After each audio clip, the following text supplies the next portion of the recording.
Welcome back. So, for those of you who are joining us now, we have had part one. We've been going for quite a bit. You will catch up on that. We are looking at the topic of women in leadership. And my hope and objective, I am a Bachelor of Education. That was my first degree. So we set objectives. My hope and my objective is that I will help a woman in leadership or a woman on her way up, not to make the same mistakes. And I don't know why there is nobody live. So, okay, somebody's back. All right. So, when people are live is when I get to know that we are live. So, I'll just keep going. As I was thinking about it, I've thought people do the morning show and it goes on for hours, so that's fine. We're going to consider this like a morning show, and just talk about this issue of women in leadership. So I was just saying that women in leadership, I mean, you can't boss men around. You can't lead men by bossing them around. Men boss men around, and they seem to be fine with that because, again, there's the issue of who's the alpha male. But as a woman, remember again the order of things and how God has created us. God has not created a woman to reign over a man. In terms of it's not the natural order of things, if I put it in a very blunt way. Yet the Lord is very clear that there's no male, there's no female. So it's a bit difficult to explain, but hopefully you're are getting what I'm saying. If you're a younger believer, it might not make so much sense. If you're not born again, I would doubt that it will make any sense at all. So this woman cannot be saying, I will not tolerate this. You cannot tell a man you will not tolerate this. Okay. So even when a man has wronged you, so for example, in a marriage situation, your husband has wronged you, and or he's having an affair, you can use a terminology that means that you'll not allow it and you'll not stand for it, but without sounding like you're trying to rule over him. So, for example, your husband is having an affair, you've just found out, and he, of course, is denying it. But, you found out, you have proof to find out. If you want me to teach you how to find out, I'm happy to teach you how to find out, but not online because they'll find out how we find out. But you found out God in his goodness and in his bid to help this lost husband of yours has made sure that you found out. How do you then address that kind of a situation? It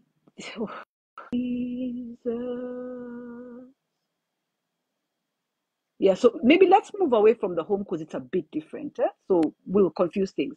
Let's work with such a situation where you are the head of department and a male in your department has done something wrong. So for example, you are the administrator and the driver is nowhere to be found. You're calling him, can't get him. Calling him, can't get him. The boss needs to use the car. Guy cannot be found. When you finally get him, you need to say hi. You can't kelelesha him. Anyway, you should ideally just not kelelesha your workers, yeah? So you'll say, hi, I'm really frustrated because I've been trying to get you and I've not been able to, and the boss really needs to go, yeah? So we need to have a discussion about that. So where are you? Then now you solve the problem. Then you say, once you drop the boss, at this and this place, kindly see me, okay? Stay calm. Ladies, the moment you become a drama queen, men don't listen. Okay. Thank you, Mary. Thank you. So the moment you become a drama queen, the men don't listen to you. And so one of the things I said in the earlier video is tip number one, if you're writing your notes, it's about your voice. Okay. So you will notice the women who are on radio in particular, but women in media in particular, have you noticed anything about their voices? Yeah. Have you noticed anything about their voices? Women in media. anything you've noticed about their voices, I'm going to give you an opportunity just to tell me whether there's anything. Think about it. I used to recruit for media because my last job, I was a HR director for media. And so I learned a lot from that. They're addressing the masses, they're speaking to the masses, they're speaking to many people. Is there anything you notice that the voices have in common? Because media is about, especially radio, is about the voice. Yeah, radio, you can look like anything so long as you have a good voice. Then television has a lot more to do with how you look, and the voice is not as much than how you look and how you carry yourself. Yeah. So anything you notice about women in media, female radio presenters, anything about their voices? Let me focus in the area of the voice. Is there anything you notice about female radio presenters? Then I'll move to point number 2, then come back when somebody has commented. So point number 2, I think, is, so the first one was about your voice, and I'll tell you what it is about your voice once somebody says that. And then the second thing I'll tell you is, don't be emotional, in terms of don't be dramatic. Okay. So when you start, okay, right. And what else is she doing? This girl is doing. Let me, because there's a video we are listening to. And please, somebody pray for my network. So I don't think it's an attack. It's just really seems to be bad network this morning. If you work for Safaricom and you can swing me a favor and serve the Lord in this way, just nisot to. Sasawa. So hurt, angry, betrayed. I want you to hear so yes, Dorothy, authoritative, but you think it's authoritative, but what it is that they don't have high voices. Can you imagine? Can you imagine? As in, human beings' ideas of authority is not, that is not authority. Imagine. Human beings' idea of authority is, I don't know what you're doing wherever you are, but please pay attention to what I'm saying, because this is very important. You need to listen to what I'm saying. This is really important. It could save your life. See what I did to my voice? I took it down. So when you're a woman in leadership, one of the things you're going to have to do, and you notice, now I want you to notice, who is the mother of low tone voice in this country among the women leaders? Who? Who has, no, it's not the strong voice, because when a woman has a strong voice, they sound like they're shouting. It's actually a deep voice. Imagine, it's a deep, I mean, not say deep, but deeper voice. Think about it.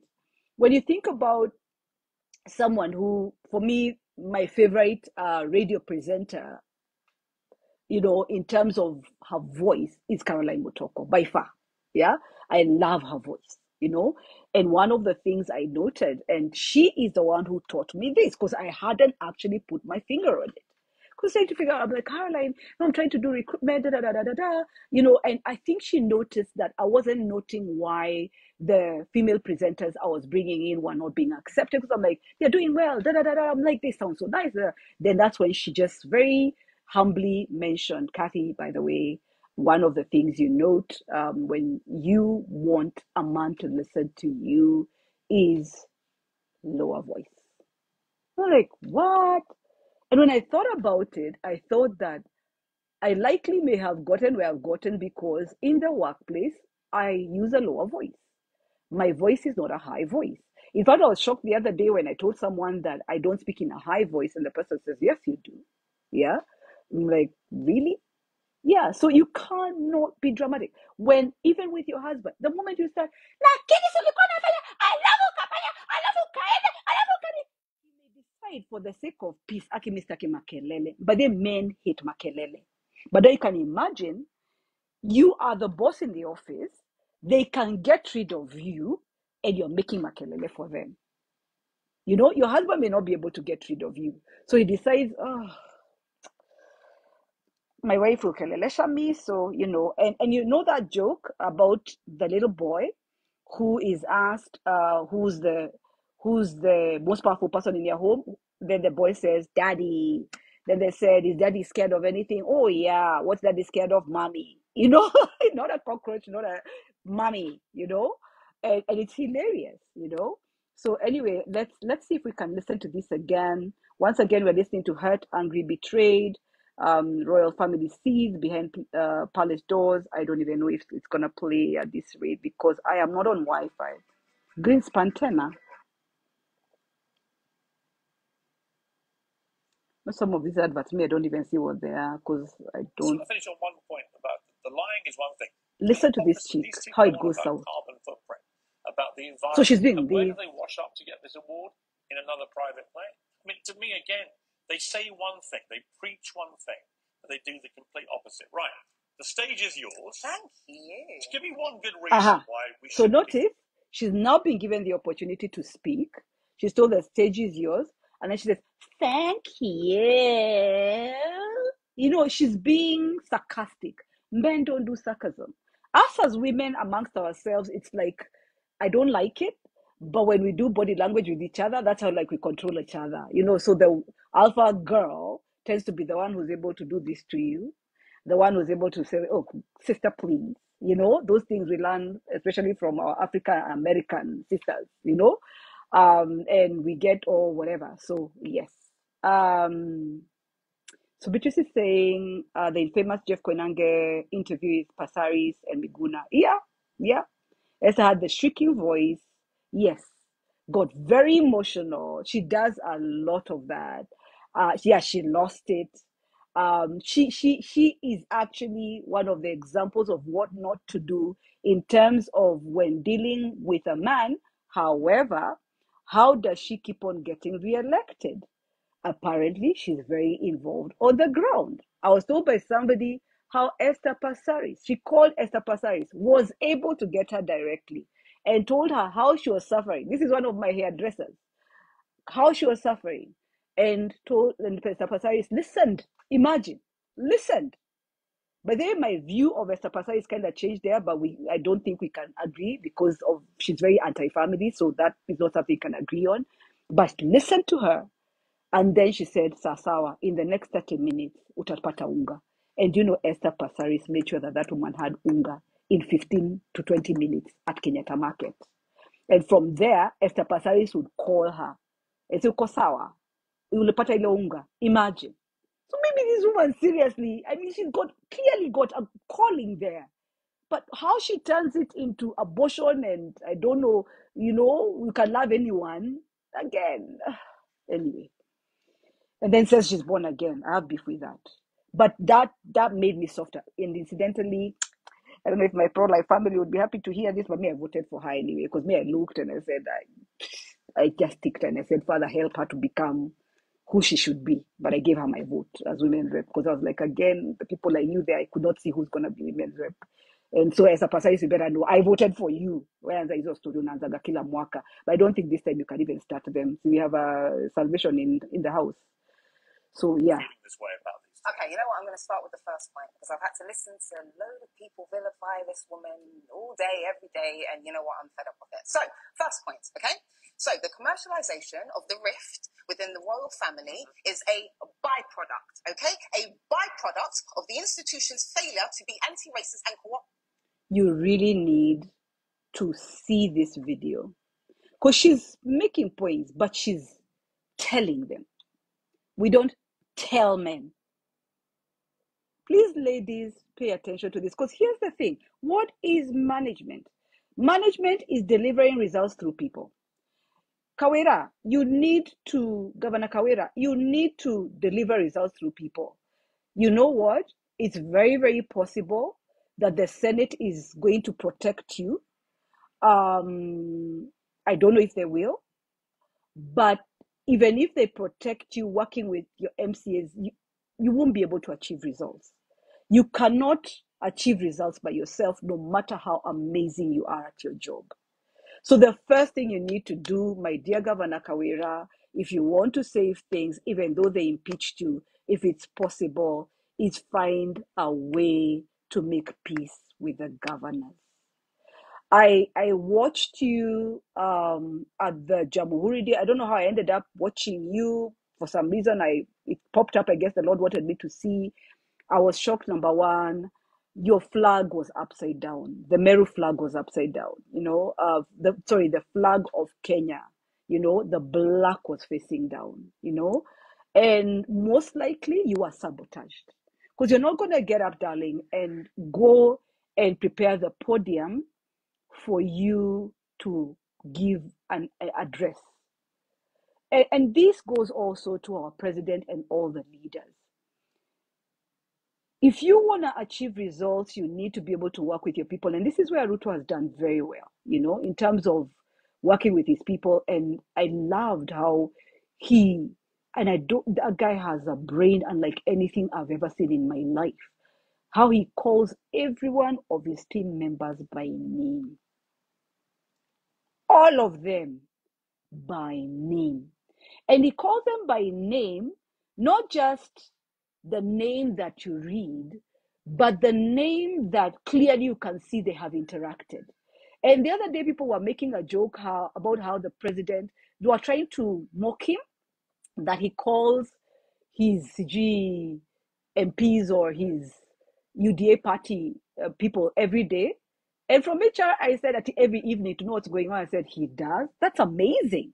I would love to call my pastors every day, and just check how they're doing. That's a good management practice. And where they are at with what, and meet them every day. That is good management practice, so long as you're not controlling them. And I know he's not controlling them, because CS Korea would then not behave the way he behaved. And thank God that has been tamed, because, one of the ways you know what kind of a leader somebody is how the people under them are behaving. And so somebody who tends to allow people to lead, the people under them tend to boast a lot and run around a lot. And then the difference is that Uhuru's way of appointing people is that you find that they would not say unilateral things. They would say things and you would know that Uhuru definitely is in it, But the CSs, I think they stopped. I've not seen anything recently, but when Kuria spoke, I knew that the president was not in that. And, some of you have issues with our president. That is you.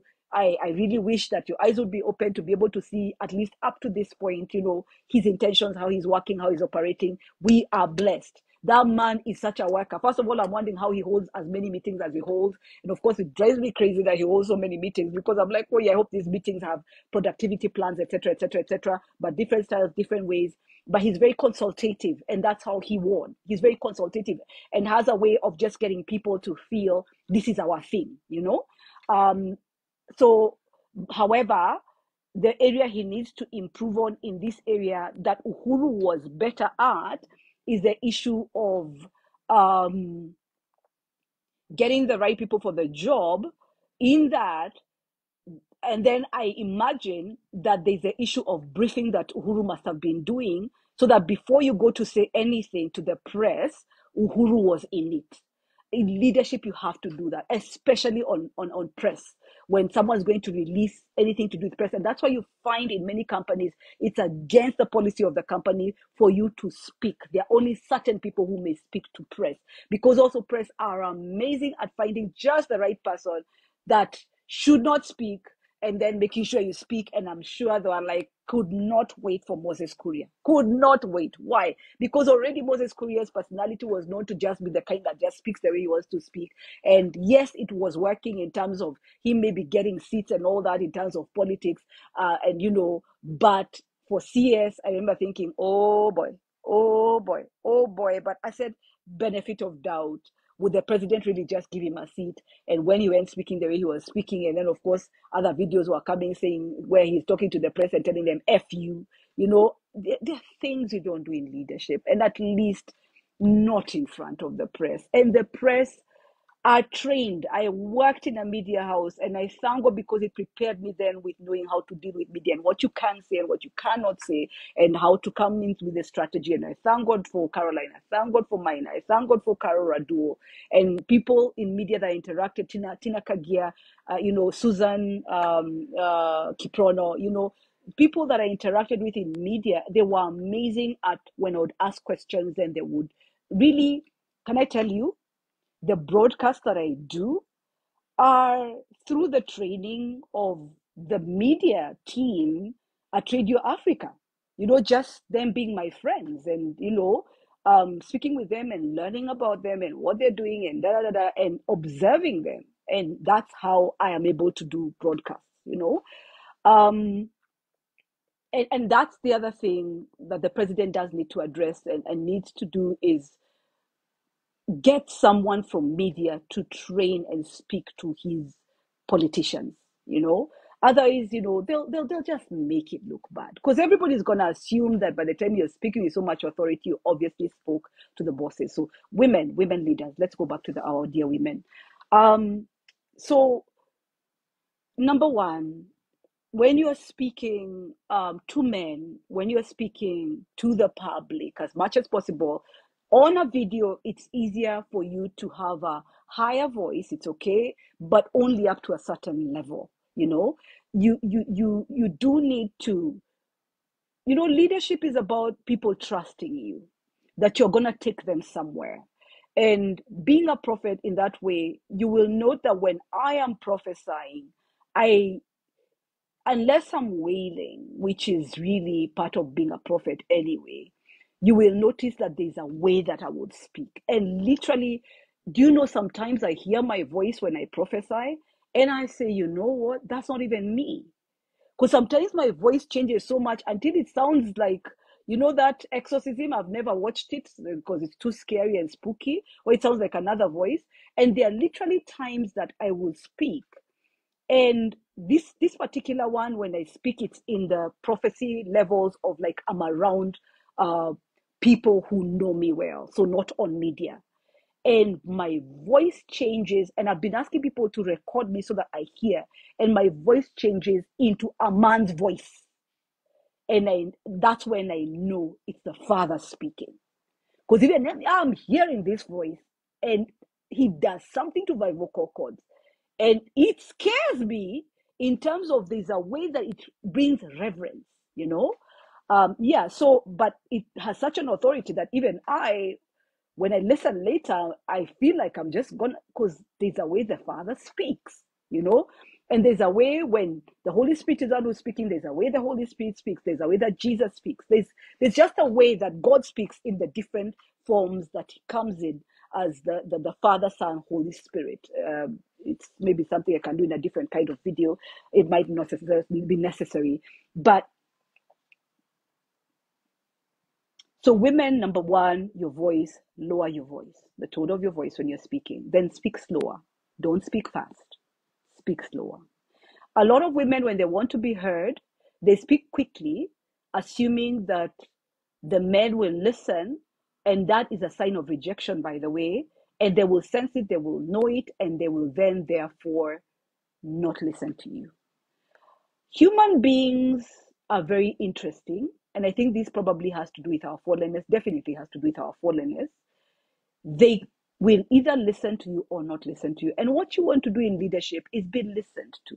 Because someone said that leadership is about, and management in itself is about achieving results through people.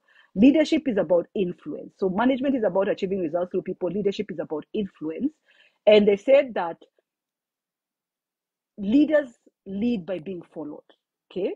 And then, of course, more recently, we are learning that you can lead from the back, which is personally my preferred approach. And of course, you do need to know where to come in front and then where to go behind. So once you equip, which is what Uhuru was very good at, once you equip, then you go behind. You must equip first. You never lead from the back when you have not equipped. Okay. So in the context of church, you disciple, then you lead from behind. So that then, the pastors are speaking and saying, and some of them become extremely popular, more popular than the actual leader or the person who's the senior person in the church. But what people don't know is that the leader is leading them from behind. So they brief them. This is what I'm going to say tomorrow. Sometimes you even are the one who tell them, go say this and put this out. It's got nothing to do with that person. And people are like, which is the problem with dishonor. Okay. It's why God hates dishonor. Because when you think that you're the leader and start to disrespect your leader, dishonor your leader, yet he's the one who's behind you, then what you're actually doing is portraying a Jezebel spirit. And remember, God says, I have one problem with you, oh church, that you tolerate this woman Jezebel. Okay, so be careful about that. And remember, the Jezebel spirit can be in a man, can be in a woman. The Jezebel spirit always shows up when there's a weak leadership, and the weak leadership refers to a leader who's not doing their job. So it might be that, William Ruto being a strong leader, but then maybe not being very present in terms of not taking charge, and then Jezebel comes up. So far, I've not seen Jezebel in the government yet. So that says a lot. But you notice whenever there's a weak leader, then Jezebel always shows their head to lead. So number one, your voice. Number two, don't be emotional. And don't be emotional means we're emotional. I mean, as women, we feel stuff. But it's a workplace. Where are you taking your feelings to the workplace? Seriously, guys, it's a workplace. It's a job. Get the job done. Yeah, it's not personal. It's a job. Yeah. And by saying that, a lot of women, and they hear that, they think, go be nasty. Don't go be nasty. Women can be very vindictive, and they can, witch hunt. And you're in leadership and you're witch hunting. How are you in leadership and you're witch hunting?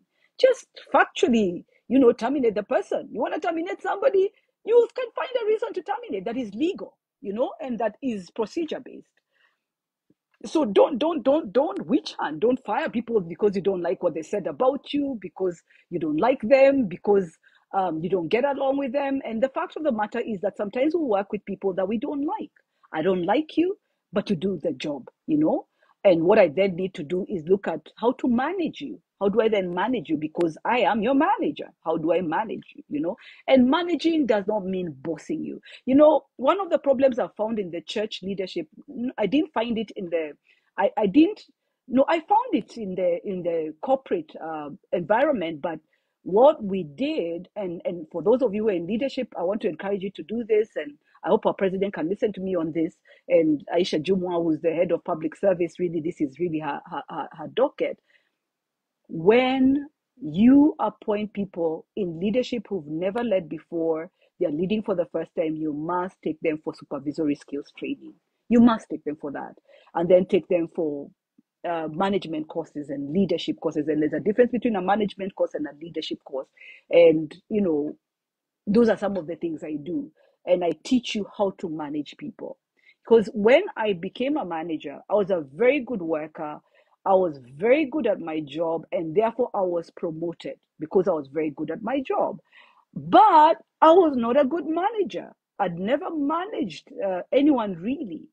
So what did I do? My mom has a very gentle personality.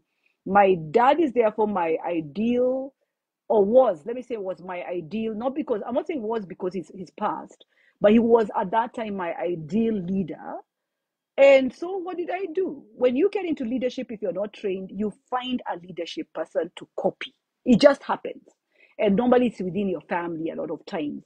And so you may pick someone and it's the wrong one. And picking my dad was the wrong idea because my dad was not a good manager in terms of the side that I saw of him at that point.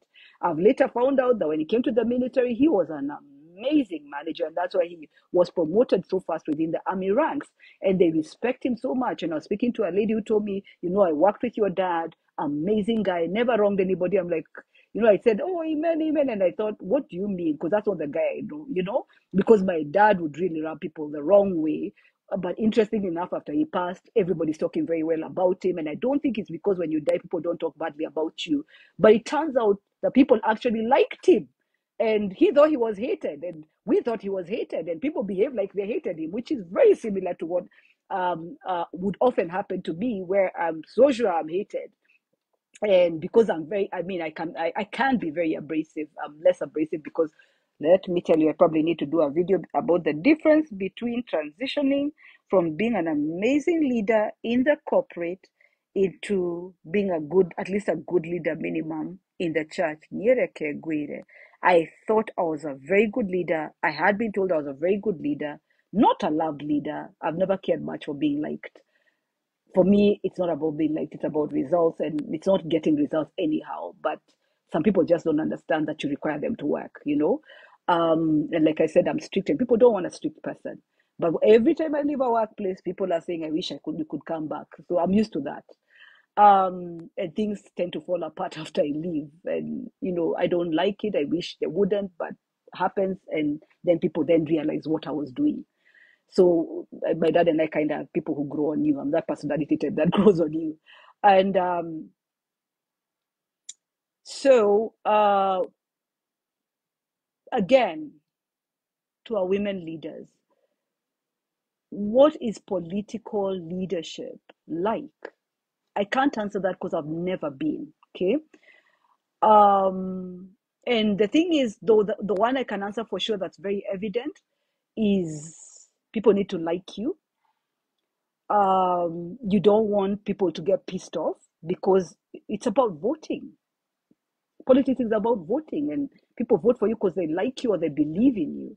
And so, therefore, like one of the things I noticed about Governor Kawira on 12 was how she said, let me actually get it because I don't want to quote her, and I don't get it since I have my video here.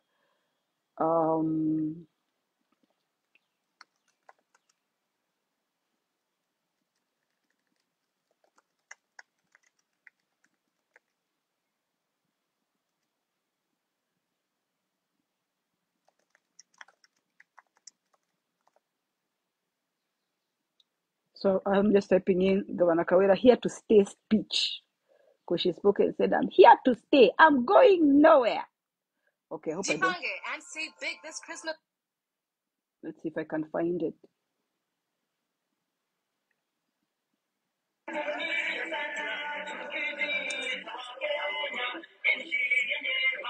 Oh, first of all, here's the flag upside down. Oi, what have I done? I paused. Flag upside down.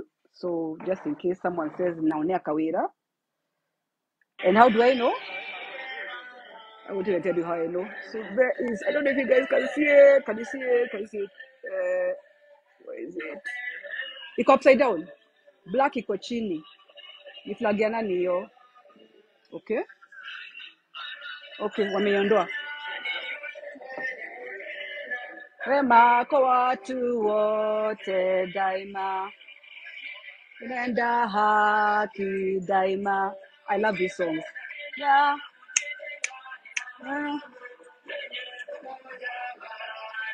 Daima. Daima. Penzi chetu hatutai. Okay.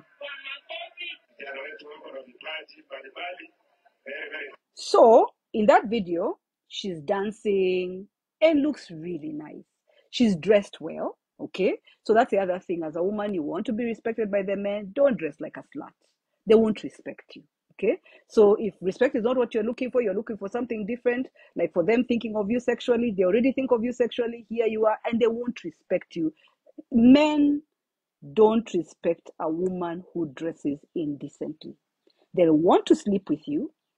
So you will think they like you, you think they love you, but they don't want you. You're a sex toy. So if that's what you want as a woman, to be a sex toy, then that works. Okay. So again, ladies. So am I gonna find it? I hope I'm gonna find it. So and then I like how she's dancing. She's carrying herself well. Yeah. So she's wearing white, so she looks nice. She's got a nice, she looks actually, I don't even know what to say, but she looks nice. So it's going well. Thank you so much. Sana kumpigia makofi magana wetu wanapoketi. Thank you so much. Thank you so much, Your Excellency. Okay. So, are you noticing something? Who's the person on the public address? It's a man. Asante sana. Tumpigie makofi gavana wetu anapoketi. And then you notice there's some cheering. So obviously there's some cheering. Yeah. So again, one of the things I've learned about human beings they're actually good people. I was raised up being told people are bad. So it's something I've had to unlearn. People are not bad. Imagine. God created people good. And I'm not saying this by faith. I've actually learned that human beings are actually good at the core. And they have goodwill. After all, they voted for you. Yeah? So there is goodwill. But sometimes you take it and you mess it up. Imagine By the time, ladies, please, the ladies in politics, by the time your county voted for you, it also says something major about that county. Like Nakuru, it says a lot. And let me tell you one of the things I believe. If you want something done, when you've tried to have men do it and you want something done, find a woman who knows what she's doing. Women chapa work. Myself being one of them. We work. We get things done. If we can get out of the nonsense of pettiness, the nonsense of gossip, the nonsense of being, I don't even know what else to put, yeah? And catching feelings and taking things personally, very important, okay? And typically, one of the things you'll find about Kenya is that our men generally seem, not just our men, one of the things I've learned about men is that men generally really like it when women wear dresses and skirts, not short ones, dresses and skirts, decent ones. I remember working under a CEO who I think I learned that from him because he was open in terms of this.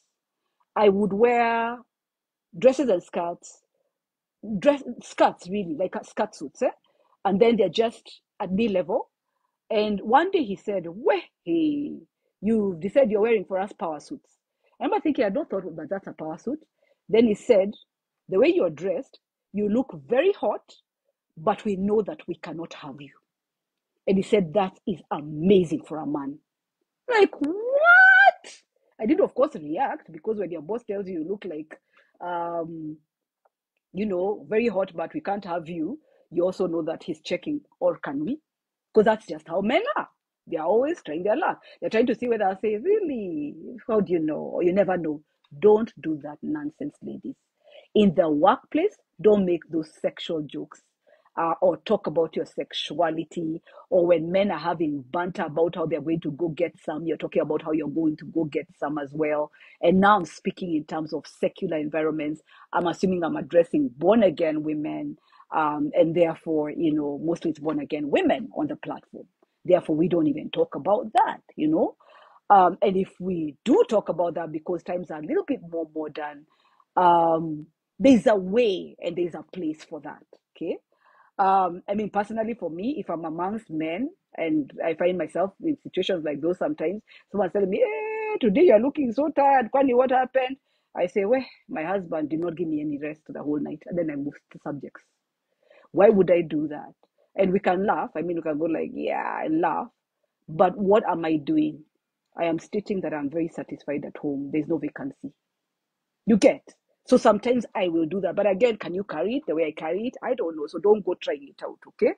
And a lot of times you don't want men to think of it in that sexual aspect. So you really just need God's wisdom to know what you can say. So let's look at Kawira.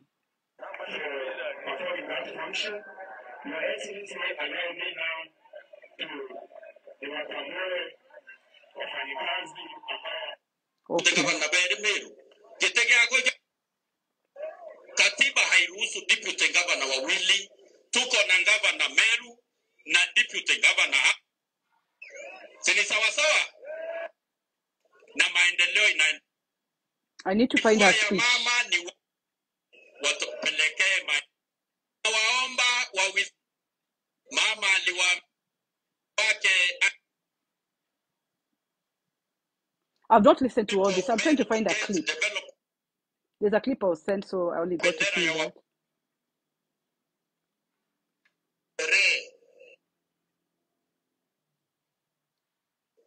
Kuanzia kwa assistant chief, kwa chief, kwa SCC, DCC, mimi county commissioner na hata wakubwa zetu. Kila mtu afanye jitihada kwake kuhakikisha ya kwamba tunaongea na kijana vizuri. Mekuwa come on.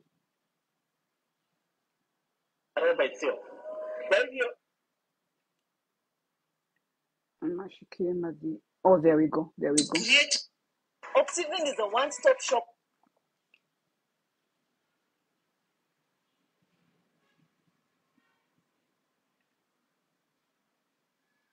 in our eyes about the abilities of women in leadership. That is the nature. I did not set it to say women in leadership as the first thing, by the way. That's just what has come up. I wanted to hear her voice, yeah? And one thing you'll notice is what? She has a low voice, eh? She's not women in leadership. Yeah. And sorry, women who have extra testosterone, we don't mean to offend you, but you can practice, okay? So I want to get to somewhere. Of our democracy.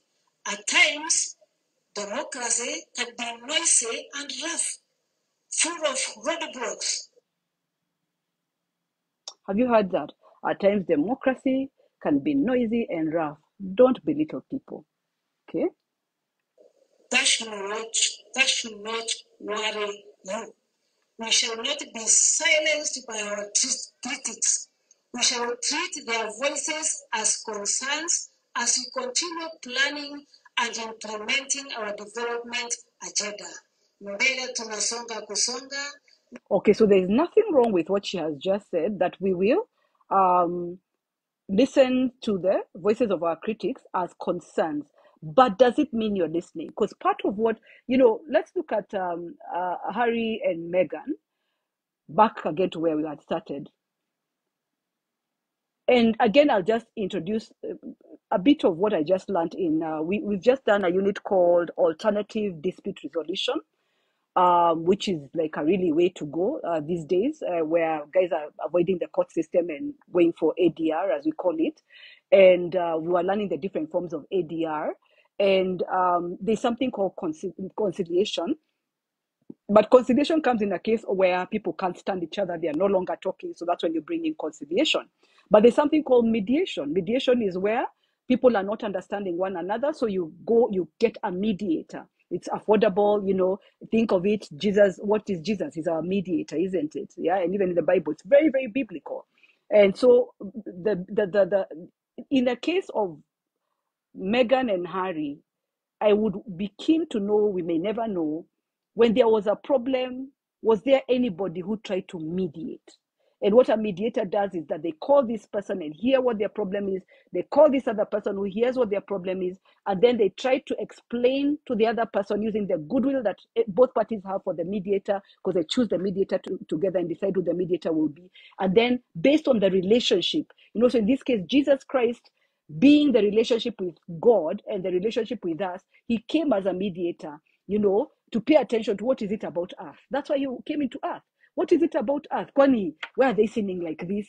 How is it that we made man, they had everything and yet they sinned? So that then you can go and tell the father, uko siku dogo, the devil, because God will not understand, because he's perfect, And that's why it's easy to talk to Jesus, so as your mediator, so that he can talk to the Father on your behalf in some situations. Because the Bible says he experienced everything we experience. Therefore, he understands. He knows when the Father doesn't know about what it feels like for a nail to be driven into your nails.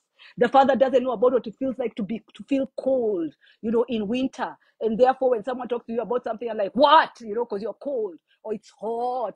And therefore, someone's talking to you and you're like, oh, come on, I don't want to feed people. Jesus never did any of that. He did not sin, but he understands. And that's the thing I love most about Jesus, that he understands because he's experienced it. He experienced seeing women who look naked. I mean, there was the woman caught in adultery. I doubt that she was dressed decently, So was there mediation? So with Governor Kawera, when, first of all, when people express themselves and tell you, we have this issue, one of the things as a leader you need to do is, even if you don't agree, you need to figure out where it has come from. Is it misunderstanding? Is it really critics? And if there's the criticism, critics are wonderful. I mean, there are people who cannot stand me, and some of you keep following the page anyway. And you cannot stand me. I guess you're waiting for me to fall. And you're still following the pages, so nobody asks you why you here. Um, However, and there are people who just follow you for the sake of waiting for you to fall, lose whatever the reason. And they're important because God lays a table for us in the presence of our enemies. But when you address everyone as though they are your enemies, that's a very bad idea. The men seem to get away with it, but the women not so much. So it just sounds like you're being, that B word that the world uses. So she says, we'll listen to you as concerns and we'll keep moving. Now, if most of your MCAs have a problem, my friend, no wonder they went and just impeached her. Because I didn't even know it was just before the impeachment. How can it be majority of your MCAs who have beef with you and you're just saying tutasonga? And the part I'm trying to get, part of the clip I'm trying to get is I'll be governor, I'm going nowhere, which is what she said. Finally, as the year comes to an end and we celebrate Christmas, it is my sincere hope that we will take time to rest and reflect on our achievements, both as individuals. I don't think I'll get it. And what she's just done in terms of Christmas is the aspect of what men love about women. When a woman is in leadership, men expect that you will be nurturing and you'll be a mother. No matter how young you are, they'll be looking at you to be a mother to them. Okay? So now, if a man had a bad relationship with a mother, there is an opportunity for you to be a good mother to him, but there are chances that he may actually not listen to you. By the way, one of the things I've learned is that I when I'm hiring men, especially in now in the church, I've learned to ask them to tell me about their relationship with their mothers. Because when I find that this guy does not respect his mother, he will not respect me. And the men that have found that I work very well in ministry, I'm always very pleasantly surprised to find out that their mother is in ministry or they were raised by a single mother. When men are raised by a single mother, they are very respectful of women. They honor women, and then remember, generally, for a man to have a bad relationship with his mother is very rare. That woman just has to be very bad. Because men, I have a son, in terms of a biological son, and let me tell you, I seem not to be able to do any wrong by that young man. Men love their mothers, and they love their mothers deeply, and they are very protective of their mothers. So that means then there is goodwill when you get into the office. So how are you then going to handle it from there? So somebody actually, if you care, Governor Kawira, because and then now for Meghan Markle, for me, of course, I guess I don't care, but let me not underestimate things. Meghan is just a woman with some serious beef. This is my conclusion after watching the whole whatever. Why? Because a good woman does not turn their spouse against their family. I'm going to repeat it again. A good woman does not turn.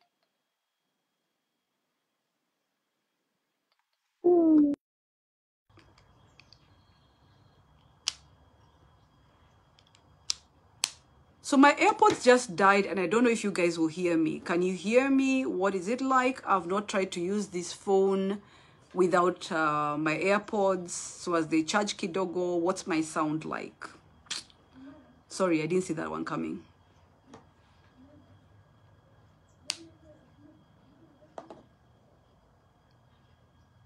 Where one of my children was supposed to be in the salon by now. I forgot to tell somebody. Anyway, you can hear me well. Yeah, I think the other phone had actually... Okay, so then I know. My other phone then had been tampered with by guys. They had tampered with it. Give me just a sec. I need to...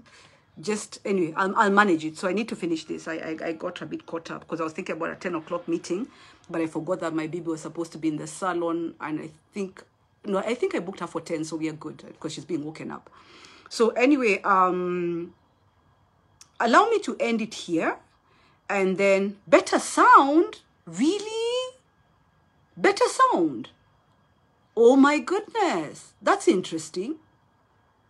Because remember, I had to change my gadgets because I thought, Facebook had done something to my gadget because, they can tell what kind of gadget you're using.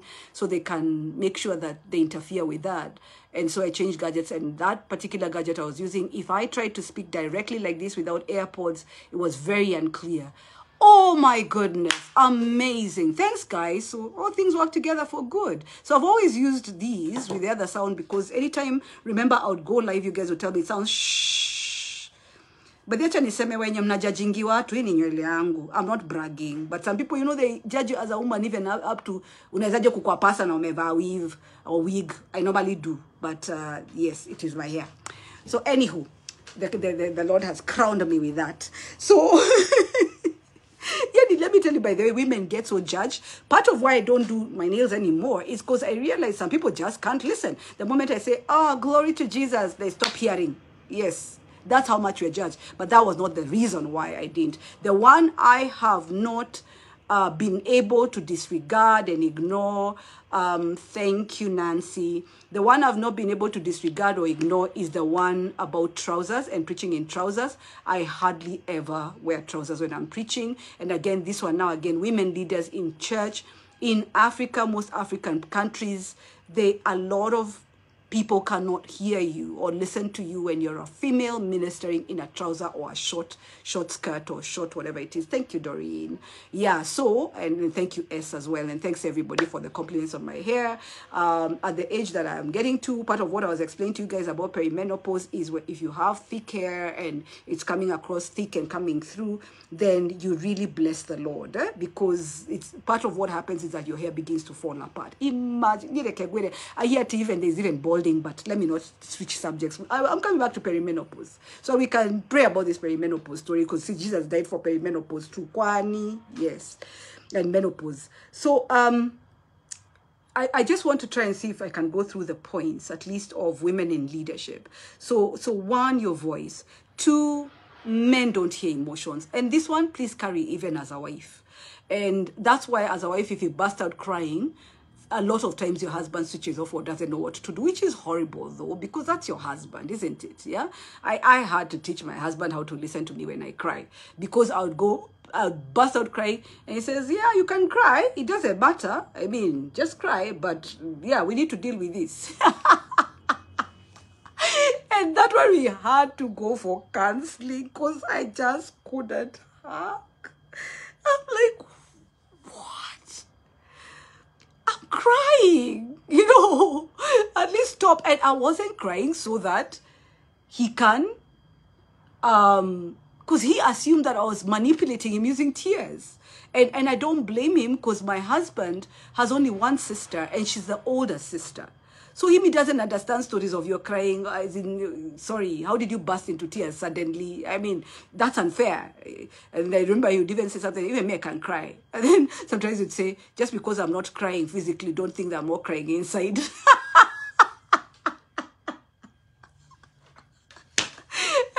A man who does that, that's so mean. You need to stop. And when we went for counseling, you know, I just said, listen, my husband is amazing. He is. And please just make counseling one of the ways to go. Again, mediation. Most men don't like it. Don't wait until your marriage falls apart. If you find there's an area you're just completely unable to get rid of, go for counseling. It doesn't mean your marriage is falling apart. We go for counseling from time to time. Like now there's something I think we need to go for counseling for, because we were up like at 5 a.m. trying to talk about it, and we didn't. These days, I think to Mezeka, we do not shout at each other, thank God. And, you know, but like, he's not getting me, I'm not getting him. So I don't know whether we may end up at counseling. Unfortunately, these days he agreed to do counseling. But have I ended up talking about marriage? Yeah, so anyway, men, because I've brought this up, here's what he was told. Even I did not know that. But he was asked by this amazing man. He looked and looked, and then he said, what if you just held her? And here's the other thing. Men listen to men. So it's not the wife who spoke. It's the husband who spoke. And later I told her, you're so lucky. You mean when you cry, your husband just holds you? She laughed. Then she said, no. He had learned, because you do exactly what your husband is doing. These men of ours. But they're amazing, you know. So, yeah, so as a woman, you know, don't be emotional. When you're emotional, imagine if you start crying in front of the men or say, people don't like me. Those men are not going to hug you. They won't even respect you. Or you mean you come to the office and cry. First of all, but then men hate tears. In fact, what I learned is when a woman cries, men don't know what to do. Let me say many men don't know what to do. So you're making them uncomfortable. They didn't come to the office for you to cry for them. Their wife is crying, their daughter is crying, their mother is crying. They don't need one more crying woman, okay? So, and they're just not coming to work to cry. And remember, it's a job, and they don't touch that much. Yeah, come in. Thank you. They're supposed to be in the salon at 10. Umeambiwa? Nimeamsha sasa, siko najua. Brian amekuja, so nimeamsha anakula breakfast. Thank God for Brian. Okay, sawa. So, waharakisha, please. Eh? Oh, thank you. That is my new housekeeper who was bringing my smoothie like clockwork. And my spiritual son, Brian, is the one who's sorting me out. He's pretty much my assistant these days, especially. This is good. This is how I start my day. So this is my first meal. Vegibondeke tuna ma sausage, tajipanga. So this is, I probably need to talk about what this is. But yeah, we'll do that, ladies. We'll do that as God enables us. So lower your voice. Don't take your emotions to the office. And please note, men take the emotions to the office, but nobody notices. Number four, so don't, your, what is it called? Your voice. Somebody help me write those points down. Meanwhile, I'm struggling with stories of brain fog. So, somebody help me write those points down. Unfortunately, I don't have a pen, and I tend to just speak as I go along. So, yes, we have spoken, I think, of two. So the third one, don't speak too fast. Just slow down your speech. Yeah, not too much, but again, a confident leader does not speak fast. You speak slowly enough because you're the boss. And when you're the boss, you actually can dictate. And let me use the word dictate, but just please figure out what I'm saying, because I'm not talking about you being a dictator. Let me say, I'm not the most tactful person when it comes to words, and I don't want some people to come pick it up and then go think that they can talk like that, So you've worked hard enough to decide how long, and you have the luxury to decide how long the meeting will be. It's your space. You're the boss. It's your space. It's our space, yes, but it's your space, yeah? And of course, a leader is also, and I'm talking corporate. I'm not talking church. I'm talking corporate. The things I'm saying, I'm talking corporate. Church is a whole different ballgame. I'm talking corporate. I'm talking politics, So I can't be ministering and I am taking my time because I've worked my way to be an apostle. I worked nothing to be an apostle, or to be the senior pastor of Sozo Church of God, Yeah, so, but don't speak fast, don't speak fast. I tend to speak pretty fast, but, you don't need to speak fast, especially on a sensitive issue. Slow down, yeah, slow down. Then, because again, if you do speak fast, you just sound like you're not sure of yourself. You sound like you're desperate. And then watch your body language. Number 4, watch your body language. Men are not judged as much as we are judged on the issue of body language. You don't get to do this and do this. And, body language, which, yes, is something that even I need Jesus on. And I'm trying to very consciously deal with the issue of body language when I'm dealing with someone who I'm not happy with what they're saying. Yeah, body language, So, because, yes, it's a bad habit that we women have. Yeah, yes. Thank you, Chumo. Thank you so much. So, yeah, so mind your voice, manage your emotions, don't cry, don't speak too fast, watch your body language. Because again, your body language is about also power. And when your body language, you use your body language to roll your eyes, do this to your head, I don't know what it's called, give someone an attitude, you have actually lost your power. And again, when I talk about power, as Christians, we don't do power play, okay? So, it's about yeah, so it's about power, and you will notice, and that's why in the Bible, or in Jewish culture, one of the things you learn is that kings don't run. And that's why King David, that's why Michael was looking down upon King David when he was dancing, because the Ark of the Covenant had come, because he not only danced, and kings didn't dance, but he danced until his clothes fell off. That's a disgrace. How dare you? And that's what I'm saying. When it comes to church, it's a little bit different. Yeah. When it comes again to marriage, it's slightly different. But then again, like this kadome I'm having with my husband, he's like, your body language, have you seen yourself how you talk? I'm like, what do you mean how I talk? And because I know I'm not completely innocent, I'm like, Jesus, help me. But, because Mazemi, I can give you a stare down. I can. It's something Jesus is helping me with. But that normally will happen with my children or my husband or my siblings. It happens within the family, not out there. And then now that brings a reaction from my husband, So, when someone said, it's not my words that needs to be saved, it's my eyes or it's my face. Yes, I can do that. I'm clearly at the place where 22 years down the line, it's 22 years down the line, but 22 years of marriage, but my husband and I have been friends for 27 years. Yes.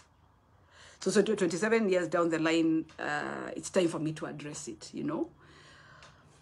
Yeah, and the guy's like, I was just giving you time because you're grieving, I'm like, I can tell I have to address it. I have to deal with it, yeah? Because it's not helping. So let me look at the points.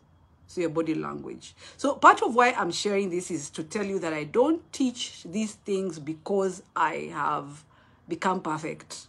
I teach them because I have seen them, I have known them, and as a manager and as a HR director, now managing director, it's things I've learned that if I'm going to gain respect from my team as an MD, then I can't go for a management meeting and I'm like, you that's what you are doing. Are you kidding me? You couldn't think better. They'll never respect me and they'll not do the work and they'll leave too, isn't it? Yeah. So yeah.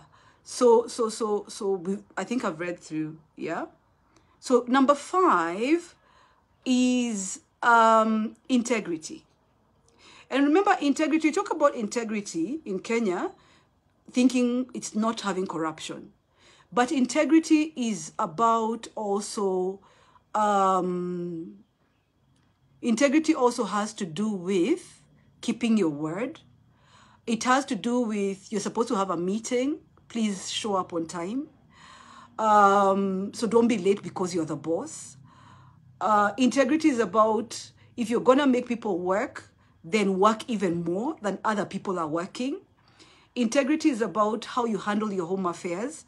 I can't be having an affair and expect that I'll be respected as a leader. And let me tell you, in Africa, that has to change. Because in the West, you can't have an affair. You're married, you have an affair, and then you continue with leadership. They don't allow it. They don't respect it, because how can you not lead your home?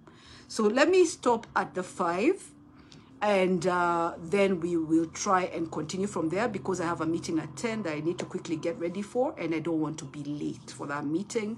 I have a meeting with one of my workers. We have a disciplinary hearing. It's been a while since I had a disciplinary hearing. She is completely acting rabid. And I can say that because you don't know who she is. So in this way, I can say that, and I can say it because I have also told her so. And really, it's my domestic worker side, not my church side. So I wouldn't be doing that if it's a church side. And I therefore need to be prayed up as I'm having that meeting, because I can tell. Because the last time I tried to talk to her, she was screaming at me. So I gave her a few days, which is the difference between church and corporate. You don't get to shout at your boss in corporate and keep that job. But in church-related things, because, I try to handle my domestic worker thing as a ministry. And also when I'm dealing with Kingdom Wealth and the caregivers, which are the 2 other facets I have, and then the mentorship that I do, which Oh, time has been an issue. And for those of you who reached out to me because you want mentorship, please just bear with me. I will come back to you. Time has just been crazy. And I know that's not quite the excuse, but yeah. So let me stop there. Yeah, I do need to get ready for this meeting, prepare myself emotionally and all those things. As a boss, try and get to work before everyone else. I no longer do that because I have worked enough to be able to, I'm actually retired.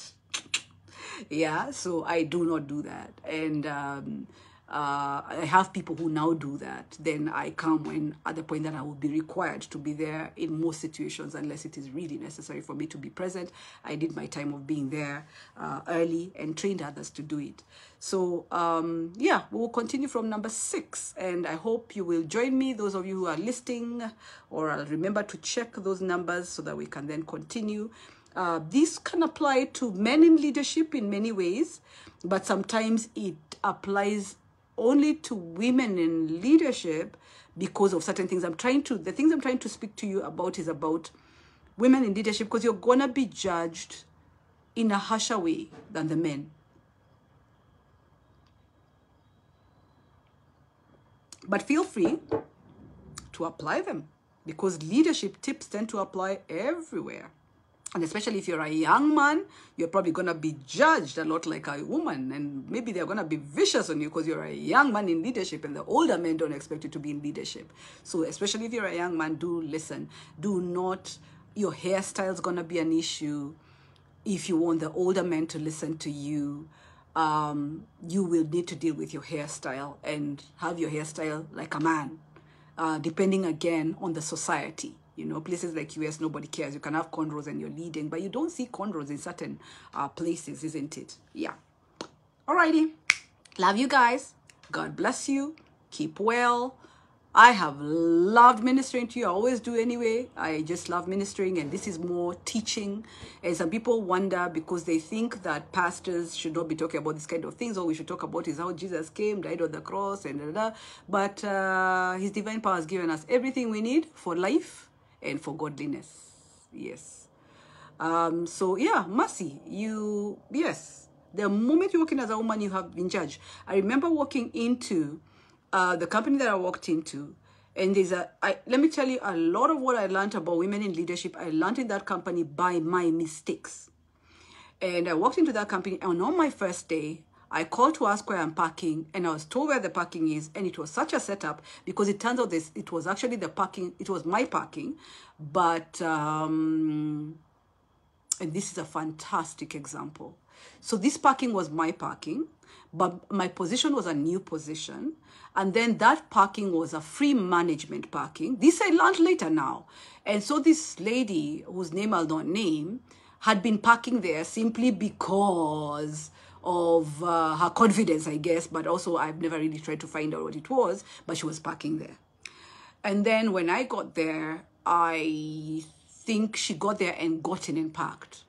And then I stopped the car, I came out, I said, hi, this is my parking. And she looked at me and said, excuse you, what do you mean? I said, it's my parking, and I'm going to pause here until you remove your car. So I made her remove her car. She didn't know who I was. So with hindsight, what was the wisest thing to do?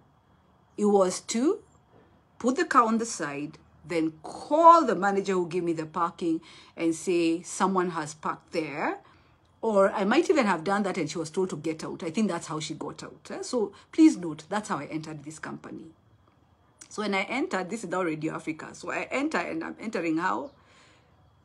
Of course, the lady goes around telling everybody, well, hey, the new HR, hey. She's just removed me from the parking. And she was a loved person. I mean, she was well liked.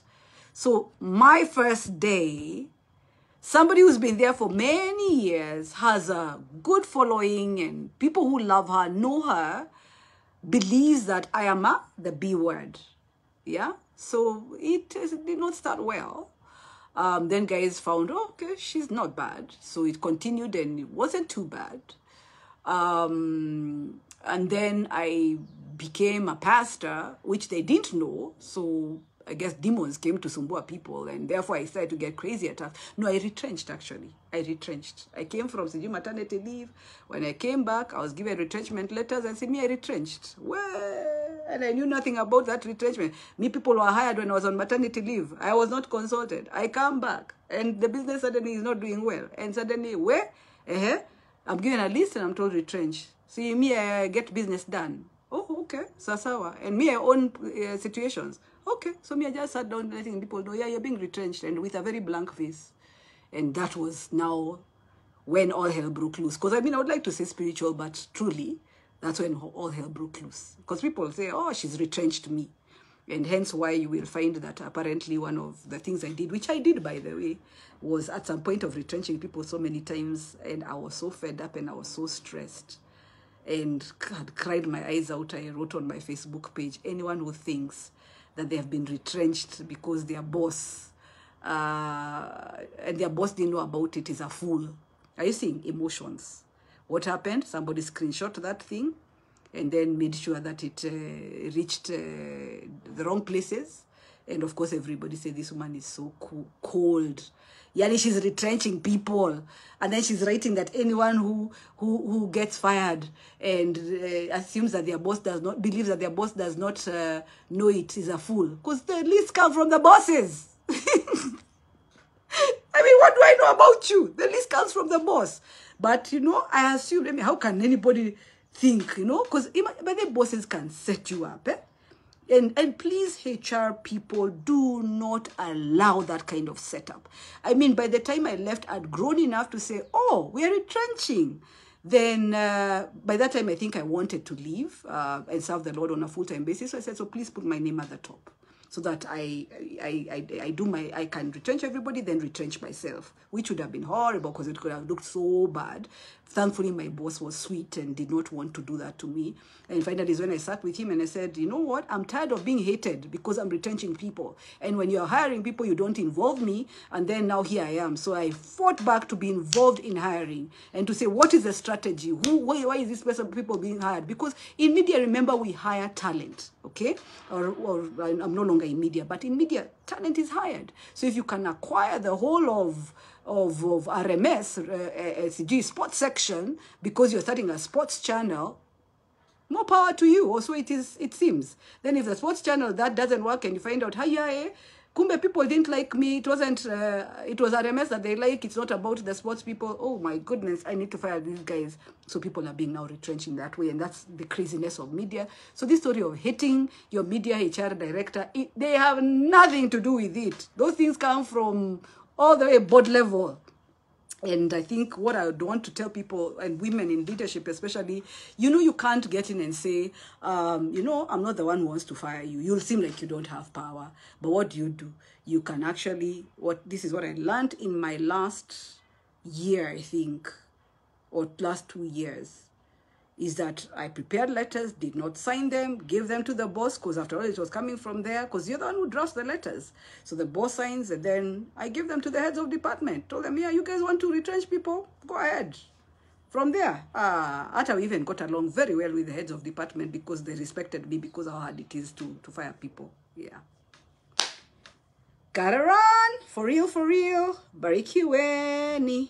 Hadi mshangae. There were so many testimonies the last time. I was shocked. As in, guys, we were doing the video. I was telling you guys the difficulty of my year and just glorifying Jesus through it. And people were being healed. People were being delivered. There's even one person who told me that they'd had a succession issue that had quamad so much. And as I spoke and declared, may you have breakthrough, the person said, in Jesus' name. And literally at that second, she says the phone rang and she was called and told this thing has been signed. And it had taken years for what her parents had left her to actually now transfer to her and her siblings. My jaw dropped. And that's why you just say, evidently, Jesus, not me. As ministers of the gospel, we must preach a gospel that takes care of every aspect of our lives. Because human beings are not just spiritual beings. We are in our body. Okay? And you cannot just operate spiritual. You have to understand all life is spiritual, but people are living on this earth. And you need to be of some earthly good. So they're very, very important. And I think at that I'll stop and also keep encouraging other pastors to do that. Obviously, it's very important that we don't become, psyching people up. We're not psyching people up. No. Everything we are teaching is we're teaching based on the word of God. How should you carry yourself? Based on the word of God, how should you handle this? Based on the word of God, how is marriage handled? Because we are Christians at the end of the day. And so you draw a correlation with the word of God. And hopefully it also helps you to understand how you can be a Christian in a secular environment, And of course, a Christian too, if you work in church and be a Christian. And I'm told that in the church, a lot of people, it's like they're not Christians. I don't know why you think that when we are working, then we stop being Christians. Amen. Thank you, Reggie, for the appreciation. Amen. Barikieni, guys. Have a good day.